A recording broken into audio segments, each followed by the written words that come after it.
आज हम बाबा के गुरुकुल में कक्षा 6 NCERT बाल राम कथा के अध्याय 5 चित्रकूट में भरत की कथा को सुनेंगे। मेरा निवेदन है कि आप इस कथा को ध्यान से सुने। मेरा विश्वास है कि आपको आनंद की अनुभूति अवश्य होगी। तो इस कथा को शुरू करते हैं। भरत कैकेयी राज्य में थे। अपने ननिहाल में अयोध्या की घटनाओं से सर्वथा अनभिज्ञ, लेकिन वे चिंतित थे। उन्होंने एक सपना देखा, पर उसका अर्थ पूरी तरह समझ नहीं सके। संगी साथियों के साथ बातचीत में उन्होंने कहा, मैं नहीं जानता कि उसका क्या अर्थ है, पर सपने से मुझे डर लगने लगा है। मैंने देखा कि समुद्र सूख गया, चंद्रमा धरती पर गिर पड़े, वृक्ष सूख गए। एक राक्षसी पिता को खींच कर ले जा रही है। वह रथ पर बैठे हैं, रथ गधे खींच रहे हैं। जिस समय भरत मित्रों को अपनी सपना को सुना रहे थे, ठीक उसी समय अयोध्या से घुड़सवार दूत वहां पहुंचे।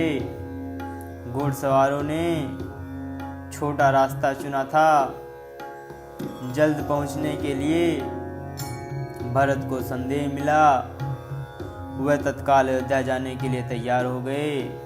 ननिहाल ने भरत का मन नहीं लग रहा था, उचट गया था। वह अयोध्या पहुंचने को उतावले थे। कैकेयी राज ने भरत को विदा किया। 100 रथों और सेना के साथ उन्होंने घुड़सवारों से अधिक समय लगा। लंबा रास्ता पकड़ना पड़ा। सेना और रथ खेतों से होकर नहीं जा सकते थे। वह 8 दिन बाद अयोध्या पहुंचे। नदी पर्वत लांघते, थके हुए और चिंतित, बहुत चिंतित, भरत ने अयोध्या नगरी को दूर से देखा। नगर उन्हें सामान्य नहीं लगा, बदला बदला सा था। अनिष्ट की आशंका उनके मन में और गहरी हो गई। यह मेरी अयोध्या नहीं है, क्या हो गया है इसे? उन्होंने पूछा। सड़कें सूनी हैं, बाग बगीचे उदास हैं, सब लोग कहाँ गए? वह तुमुल नाद कहाँ है? पक्षी भी कलरव नहीं कर रहे हैं।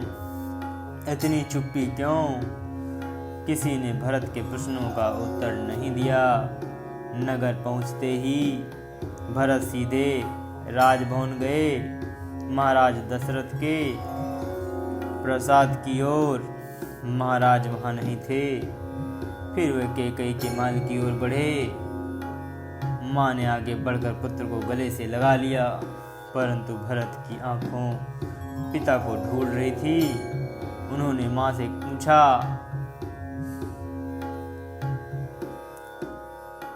पुत्र, तुम्हारे पिता चले गए हैं वहां जहां एक दिन हम आप सबको जाना है। उनका निधन हो गया है। भरत यह सुनते ही शोक से डूब गए, पछाड़ खा के गिर गए, विलाप करने लगे।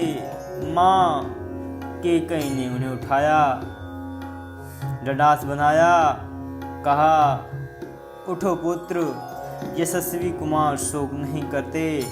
तुम्हारा इस प्रकार दुखी होना उचित नहीं, बिल्कुल भी उचित नहीं। राजगुणों के विरुद्ध है। अपने आप को संभालो। क्या से क्या हो गया? भरत यह मानकर चल रहे थे कि पिता राज्याभिषेक की तैयारियों में व्यस्त होंगे। सब कुछ उल्टा हो गया। उन्होंने मेरे लिए कोई संदेश नहीं दिया। भरत ने माँ से पूछा। नहीं, अंतिम समय में उनके मुंह से केवल 3 शब्द निकले, हे राम, हे सीते, हे लक्ष्मण, तुम्हारे लिए कुछ भी नहीं। भरत व्याकुल थे, विकलता बढ़ती ही जा रही थी। वह तुरंत राम के पास जाना चाहते थे। महाराज ने उन्हें वनवास दे दिया है। 14 वर्ष के लिए सीता और लक्ष्मण भी राम के साथ गए हैं। कैकेयी ने भरत का मन पढ़ते हुए कहा। वह जानती नहीं थी कि भरत यहाँ से सीधे राम के पास ही जाएंगे। परंतु वनवास क्यों? भ्राता राम से कोई अपराध हुआ है? राम ने कोई अपराध नहीं किया है। महाराज ने उन्हें दंड भी नहीं दिया है।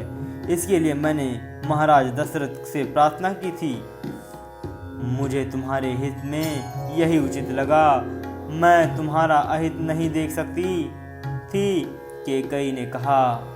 वरदान की पूरी कथा सुनाते हुए उन्होंने कहा, उठो पुत्र, राजगद्दी संभालो। अयोध्या का निष्कंटक राज्य अब तुम्हारा है। भरत अपना क्रोध रोक नहीं सके, चीख पड़े, यह तुमने क्या किया माते? ऐसा अनर्थ, घोर अपराध। अपराधियों को तुम्हें जाना चाहिए था, राम को नहीं। मेरे लिए यह राज्य अर्थहीन है। पिता को खोकर, भाई से बिछड़कर नहीं चाहिए। मुझे ऐसा राज्य बिल्कुल नहीं चाहिए। इस बीच मंत्रीगण और सभासद भी वहां आए। भरत बोलते रहे, तुमने पाप किया है माते। इतना साहस कहाँ से आया? तुम में किसी ने तुम्हारी बुद्धि भ्रष्ट की है। उल्टा पाठ किसने पढ़ाया? यह अपराध अक्षम्य है। मैं राजपद नहीं ग्रहण करूंगा। तुमने ऐसा सोचा कैसे? सभासदों की ओर मुड़ते हुए भरत ने हाथ जोड़कर कहा, आप भी सुन लें। मेरी माँ ने जो किया है उसमें मेरा कोई हाथ नहीं। मैं राम की सौगंध खा के कहता हूँ, मैं राम के पास जाऊंगा, उन्हें मना के लाऊंगा, प्रार्थना करूंगा कि वे गद्दी संभालें। मैं दास बन के रहूंगा। भरत बहुत उत्तेजित हो गए, बहुत उत्तेजित, स्वयं पर नियंत्रण नहीं रख सके। बोलते बोलते उनकी सांसें उखड़ने लगी। वे चकरा कर धरती पर गिर पड़े। सुध बुध लौटी तो भरत रानी कौशल्या के महल की ओर चल पड़े। उनसे लिपटकर बच्चों की तरह बिलख कर रोए, उनके चरणों में गिर पड़े। कौशल्या आहत थी। उन्होंने कहा, पुत्र, तुम्हारी मनोकामना पूरी हुई। तुम जो चाहते थे हो गया। राम अब जंगल में हैं। अयोध्या का राज तुम्हारा है। मुझे बस एक दुख है कि कैकेयी ने राज लेने का जो तरीका अपनाया वह उचित नहीं था, निर्मम था। तुम राज करो पुत्र, पर मुझ पर एक दया करो, मुझे मेरे राम के पास भिजवा दो। भरत ने रानी कौशल्या से क्षमा मांगी, सफाई दी। रानी कैकेयी व्यवहार पर ग्लानि व्यक्त की। कहा, राम मेरे प्रिय अग्रज हैं। मैं उनका अहित सोच भी नहीं सकता। मैं निरपराध हूँ। कौशल्या ने भरत को क्षमा कर दिया, उन्हें गले से लगा लिया। भरत सारी रात फूट फूट कर रोते रहे। सुबह तक शत्रुघ्न को पता चल गया था कि कैकेयी के कान किसने भरे हैं। मंथरा अयोध्या के घटनाक्रम से घबरा गई थी, छिप गई। कुछ दिनों से उसे किसी ने नहीं देखा। भरत और शत्रुघ्न राम को वापस लाने पर मंत्रणा कर रहे थे। तभी शत्रुघ्न की दृष्टि बचकर निकलती मंथरा पर पड़ी। उन्होंने लपक कर उसके बाल पकड़ लिए, खींचते हुए भरत के सामने लाए। भरत को दासी की भूमिका बताई। शत्रुघ्न उसे जान से मार देने का उन्माद थे। भरत ने बीच बचाव किया। मुनि वशिष्ठ अयोध्या का राज सिंहासन रिक्त नहीं देखना चाहते थे। खाली सिंहासन के लिए वह परिचित थे। उन्होंने सभी को बुलाया। भरत और शत्रुघ्न को आमंत्रित किया। भरत से कहा, वत्स, तुम राजकाज संभाल लो। पिता के निधन और बड़े भाई के वनगमन के बाद यही उचित है। भरत ने महर्षि का आग्रह स्वीकार कर लिया। बोले, मुनिवर, यह राज्य राम का है, वही इसके अधिकारी हैं। मैं यह पाप नहीं कर सकता। हम सब वन जाएंगे और राम को वापस लाएंगे। वन जाने के लिए सभी तैयार थे। भरत ने सबके मन की बातें कह ली। सबकी इच्छा थी कि राम अयोध्या लौटे आएं। अगली सुबह भरत सभी मंत्रियों और सभासदों के साथ वन के लिए चले। गुरु वशिष्ठ साथ थे। नगरवासी भी। अयोध्या की चतुरंगिणी सेना तो थी ही। राम तब तक गंगा पार कर चित्रकूट पहुंच गए थे। वहां एक आश्रम था, महर्षि भारद्वाज का। गंगा यमुना के संगम पर राम आश्रम में नहीं रहना चाहते थे ताकि महर्षि को असुविधा न हो। महर्षि ने उन्हें एक पहाड़ी दिखाई। सुंदर स्थान, सुरमय दृष्टि, पर्णकुटी वहीं बनाई गई। भरत को सूचना मिली थी। वह चित्रकूट ही आ रहे थे, पूरे दल बादल के साथ। सेना के चलते से आसमान धूल से अट गया था। हर ओर कोलाहल। वह श्रृंगवेपुर पहुँचे। निषाद राजगुह को सेना देखकर कुछ संदेह हुआ। कहीं राजमद में आकर भरत राम पर आक्रमण तो नहीं करने जा रहे हैं। सही स्थिति पता चली तो उन्होंने भरत की अगवानी की। गंगा पार करने के लिए देखते देखते 500 नावें जुटा दी। रास्ते में मुनि भारद्वाज का आश्रम पड़ा। उन्होंने भरत को राम का समाचार दिया। वह मार्ग दिखाया जिधर से राम गए। वह पहाड़ी दिखाई जहां राम ने पर्ण कुटी बनाई। अयोध्या वासियों ने रात में ही बिताई, आश्रम में बिताई, इस संतोष के साथ कि राम अब दूर नहीं हैं। आगे जंगल घना था। सेना चली तो वन में खलबली मच गई। जानवर इधर उधर भागने लगे। पक्षियों ने अपना बसेरा छोड़ दिया। छोटी वनस्पतियां सेना के पांव तले कुचल गई। बड़े वृक्ष थर थर कांप उठे। राम और सीता पर्णकुटी में थे। लक्ष्मण पहरा दे रहे थे। कोलाहल उन्होंने भी सुना। वह कुछ ऊंचे पेड़ पर चढ़ गए देखने के लिए कि मामला क्या है। लक्ष्मण ने देखा कि विराट सेना चली आ रही है। सेना का ध्वज जाना पहचाना था। अयोध्या की सेना थी। वह उत्तर की ओर से आगे बढ़ रहे थे। लक्ष्मण ने पेड़ से ही चीख कर कहा, भैया भैया, भरत सेना के साथ इधर आ रहे हैं। लगता है वह हमें मार डालेंगे ताकि एक छत्र राज कर सकें। राम कुटी से बाहर आए। उन्होंने लक्ष्मण को समझाया, भरत हम पर हमला नहीं करेगा, कभी नहीं। वह हम लोगों से भेंट करने आ रहा होगा।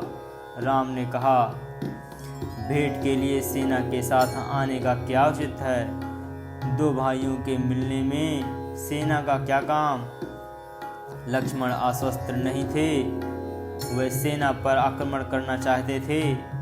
राम ने उन्हें रोक दिया। वीर पुरुष धैर्य का साथ कभी नहीं छोड़ते। कुछ समय प्रतीक्षा करो, इस प्रकार उतावलापन उचित नहीं है। भरत ने सेना पहाड़ी के नीचे रोक दी। नगर वासियों से भी वहीं ठहरने को कहा। कोलाहल थम गया। इसकी जगह पुनः मन की नैसर्गिक शांति ने ले ली। भरत ने पहाड़ी को प्रणाम किया। शत्रुघ्न को साथ लेकर नंगे पांव ऊपर चढ़े। पांवों की गति अचानक बढ़ गई। भाई से मिलने की उत्कंठा में वे और प्रतीक्षा नहीं कर सकते थे। पहाड़ी पर दूर से ही उन्हें एक छवि दिखी। वह राम थे, शिला पर बैठे हुए। पास ही सीता और लक्ष्मण बैठे थे। भरत दौड़ पड़े, राम के चरणों में गिर पड़े। उनके मुंह से एक शब्द भी नहीं निकला।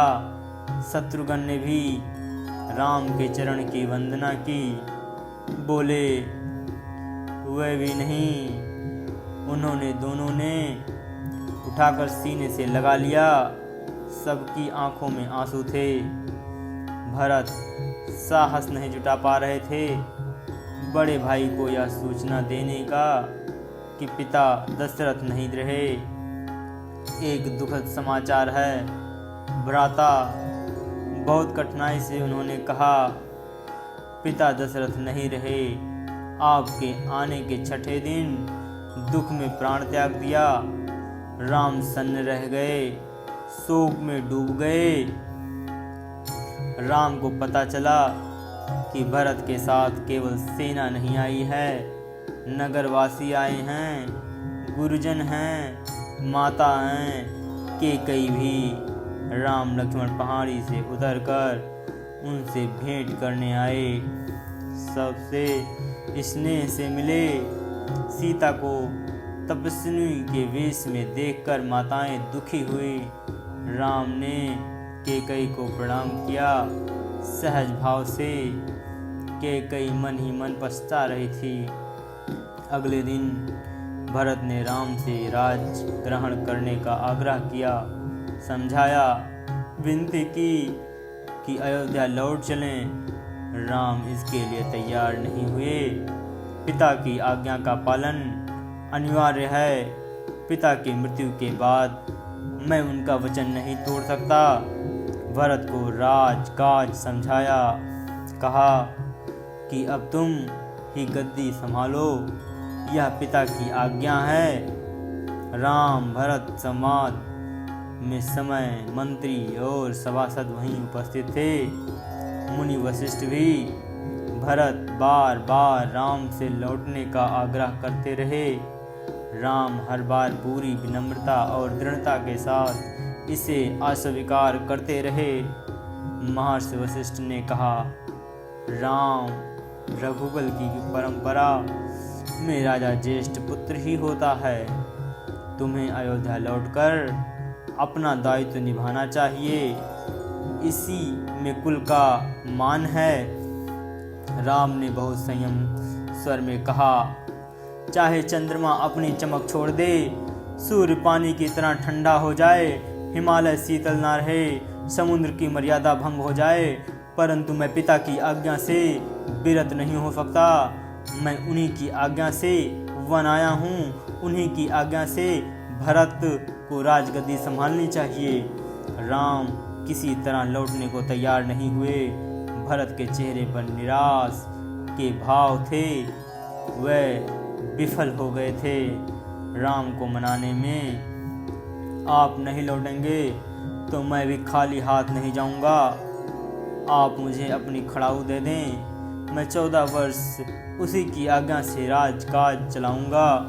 भरत का यह आग्रह राम ने स्वीकार कर लिया, अपनी खड़ाऊ दे दी। भरत ने खड़ाऊ को माथे से लगाया और कहा, 14 वर्ष तक अयोध्या पर इन चरण पादुकाओं का शासन रहेगा। सबको प्रणाम कर राम ने उन्हें चित्रकूट से विदा किया। राम के चरण पादुकाओं को एक सुसज्जित हाथी पर रखा गया। प्रतिहारी उस पर सवार डुलाते रहे। अयोध्या पहुंचकर भरत ने पादुका पूजन किया। कहा, ये पादुकाएं राम की धरोहर हैं, मैं इनकी रक्षा करूंगा, इनकी गरिमा को आँच नहीं आने दूंगा। भरत अयोध्या में कभी नहीं रुके। तपस्वी के वस्त्र पहने और नंदी ग्राम चले गए।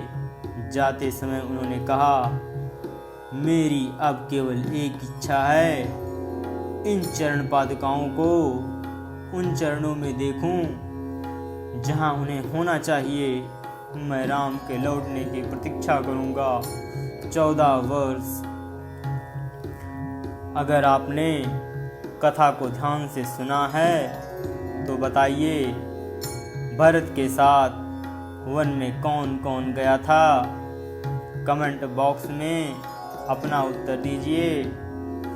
दंडक वन की कथा हम अगले वीडियो में सुनेंगे। यहाँ तक कथा सुनने के लिए आप सबका बहुत बहुत धन्यवाद।